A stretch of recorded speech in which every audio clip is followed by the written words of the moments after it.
अब हम आपको श्रीमद् भागवत महापुराण की 10वें स्कंद का 28वां अध्याय सुनाएंगे। वरुण लोक से नंद जी को छुड़ा करके लाना, इस विषय में। सो आप इस कथा को एकाग्र मन से श्रवण करेंगे और आप सारे बंधनों से मुक्त हो जाएंगे। अगर मन को एकाग्र करके इस कथा को श्रवण करते हैं तो सारे बंधन से मुक्त हो जाते हैं। तो श्री सुखदेव जी कहते हैं कि परीक्षित, नंद बाबा ने कार्तिक शुक्ल एकादशी का उपवास किया और भगवान की पूजा की तथा उसी दिन रात में द्वादशी लगने पर स्नान करने के लिए यमुना जल में प्रवेश किया। नंद बाबा जी को ये मालूम नहीं था कि ये असुरों की बेला है, इसलिए वे रात के समय ही यमुना जल में घुस गए। उस समय वरुण के सेवक एक असुर ने उन्हें पकड़ लिया और वह अपने स्वामी के पास ले गया। नंद बाबा के खो जाने से ब्रज के सारे गोप, श्री कृष्ण अब तुम ही अपने पिता को ला सकती हो, बलराम अब तुम्हारा ही भरोसा है। इस प्रकार कहते हुए रोने पीटने लगे। भगवान श्री कृष्ण सर्वशक्तिमान हैं एवं सदा से ही अपने भक्तों का भय भगाते आए हैं। जब उन्होंने ब्रजवासियों को रोना पीटना सुना और ये जाना कि पिताजी को वरुण का कोई सेवक ले गया है, तब वे वरुण जी के पास गए। जब लोकपाल वरुण जी ने देखा कि समस्त जगत के अंतरिंद्रिय और बहिर इंद्रियों के प्रवर्तक भगवान श्री कृष्ण स्वयं ही उनके यहाँ पधारे हैं, तब उन्होंने उनकी बहुत बड़ी पूजा की। भगवान के दर्शन से उनका रोम रोम आनंद से खिल उठा। इसके बाद उन्होंने भगवान से निवेदन किया। वरुण जी ने कहा कि प्रभु, आज मेरा शरीर धारण करना सफल हुआ। आज मुझे संपूर्ण पुरुषार्थ प्राप्त हो गया, क्योंकि आज मुझे आपके चरणों की सेवा का अवसर प्राप्त हुआ है। भगवान, जिन्हें भी आपके चरण कमलों की सेवा का अवसर मिला, वे भवसागर से पार हो गए।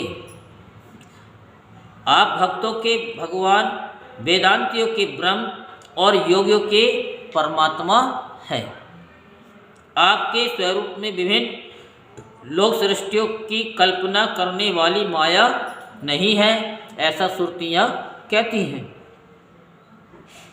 मैं आपको नमस्कार करता हूँ। प्रभु, मेरा ये सेवक बड़ा मूढ़ और अनजान है। वह अपने कर्तव्यों को भी नहीं जानता।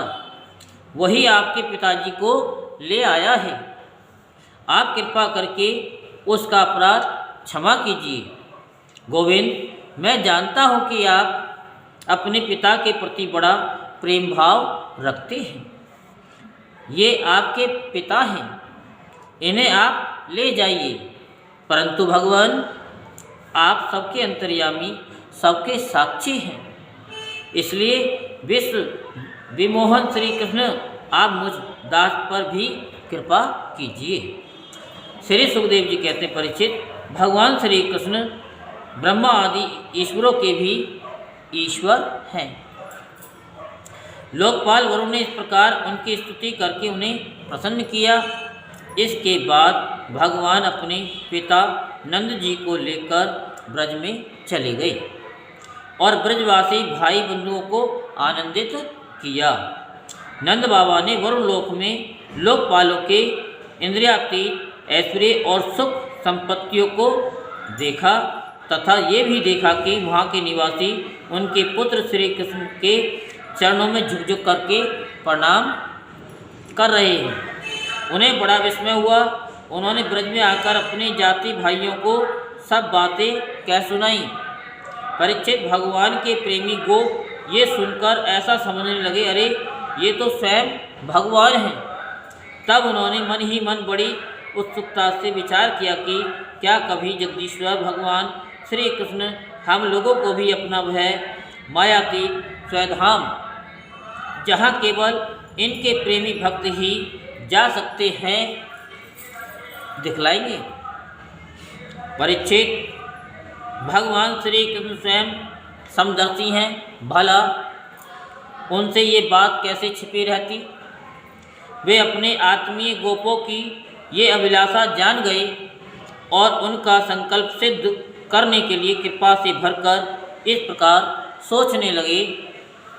इस संसार में जीव अज्ञानवश शरीर में आत्म बुद्धि करके भांति भांति की कामना और उनकी पूर्ति के लिए नाना प्रकार के कर्म करता है। फिर उनके फलस्वरूप देवता, मनुष्य, पशु, पक्षी आदि ऊंची नीची योनियों में भटकता फिरता है। अपनी असली गति को, आत्म स्वरूप को नहीं पहचान पाता। परम दयालु भगवान श्री कृष्ण ने इस प्रकार सोचकर उन गोपों को माया अंधकार से अतीत अपना परम धाम दिखलाया।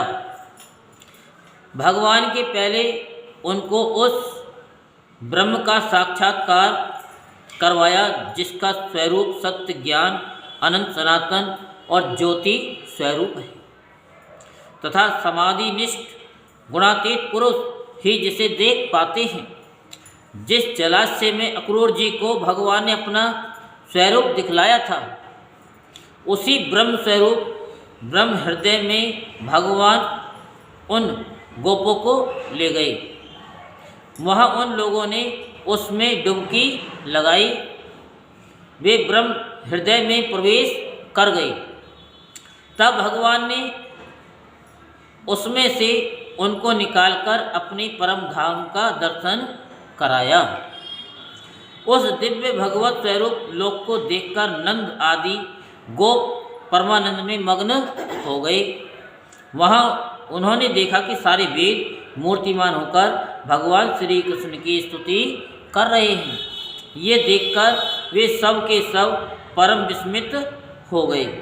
यहीं पर श्रीमद् भागवत महापुराण के 10वें स्कंद का 28वां अध्याय संपूर्ण होता। बोल वृंदावन बिहारी लाल की जय। जय श्री राधेश्याम, जय जय श्री राधेश्याम, जय जय श्री राधेश्याम।